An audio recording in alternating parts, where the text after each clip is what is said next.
15 বছরের একটা সরকার,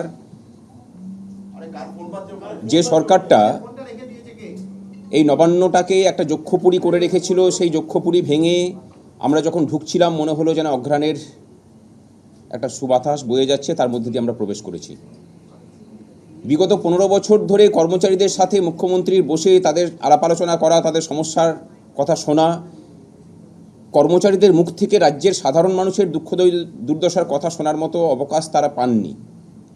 কর্মচারীরা তাদের কাজ করেছেন এবং সেখানে আমরা বলেইছিলাম যে সরকার কর্মচারীদের সাথে থাকে না, সেই সরকারকে ক্ষমতায় থাকার কোনো অধিকার নেই এবং তার জন্য যা কিছু করা হয়েছে। বর্তমান মুখ্যমন্ত্রীর কাছেও আমাদের আবেদন ছিল যে কর্মচারীদের বিষয়ে যেসব সিদ্ধান্ত হবে সেই সিদ্ধান্তগুলো তাদের সাথে আলোচনা করেই নেওয়া হোক। আজকে সেই বৈঠক ছিল, দীর্ঘ প্রায় 1 ঘন্টা 40 মিনিট ধরে সেই বৈঠক চলেছে। বিভিন্ন বিষয় নিয়ে আলোচনা হয়েছে। এজেন্ডা যেটা ছিল সেটা মূলত সুপ্রিম কোর্টের যে রায় ডিএ কেন্দ্রিক।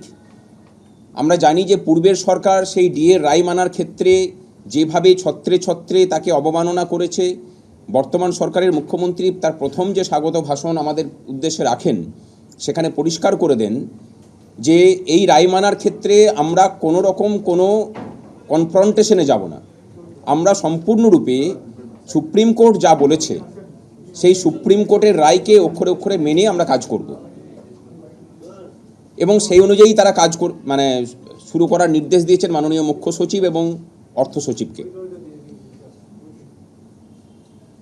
ডিএর যে এরিয়ার যে পেমেন্ট, সেই ডিএর এরিয়ারের পেমেন্ট নিয়ে আমাদের সাথে এবং তার যে কোয়ান্টিফিকেশন সেটা নিয়ে আমাদের সাথে মতানৈক্য ছিল। মাননীয় মুখ্যমন্ত্রী বলেছেন যে আগের সরকারে কি করেছেন না করেছেন সেটা ভুলে যান, তাদের অর্থ সচিবকে তিনি বলেছেন।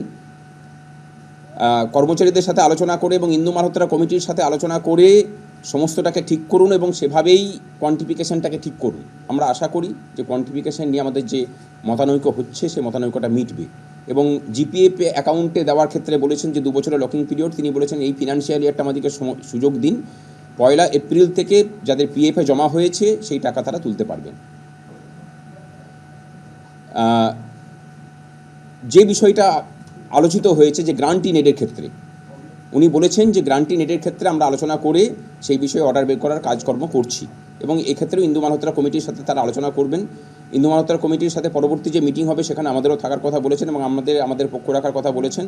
আমরা গ্রান্টি নেটদের ক্ষেত্রে, ওয়ার্ক চার্জ এমপ্লয়ীদের ক্ষেত্রে, কলকাতার যারা পেনশনার তাদের ক্ষেত্রে আমরা কথাগুলো বলেছি সমস্তটা। তিনি বলেছেন যে আমরা সব ব্যবস্থা নিয়ে আমরা যাতে করে আদালতের রায়কে মানা যায় সেরকম করে আমরা ব্যবস্থা নিচ্ছি এবং গ্রান্টি নেটদের ক্ষেত্রে উনি প্রতিশ্রুতি দিয়েছেন নতুন যে পে কমিশন হয়েছে সেই পে কমিশন কাজ শুরু করবে এবং সেখানে আমাদের যে রিকমেন্ডেশন সেটা আগামী 4-5 দিনের মধ্যে পাঠাতে বলেছেন এবং বলেছেন যে জানুয়ারি মাসের দিকে তারা সেটাকে চালু করার চেষ্টা করবেন।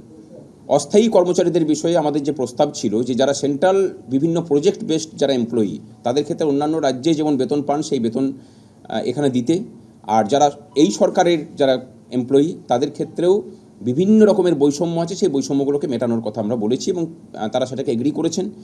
এবিপি আনন্দ, এগিয়ে থাকে, এগিয়ে রাখে।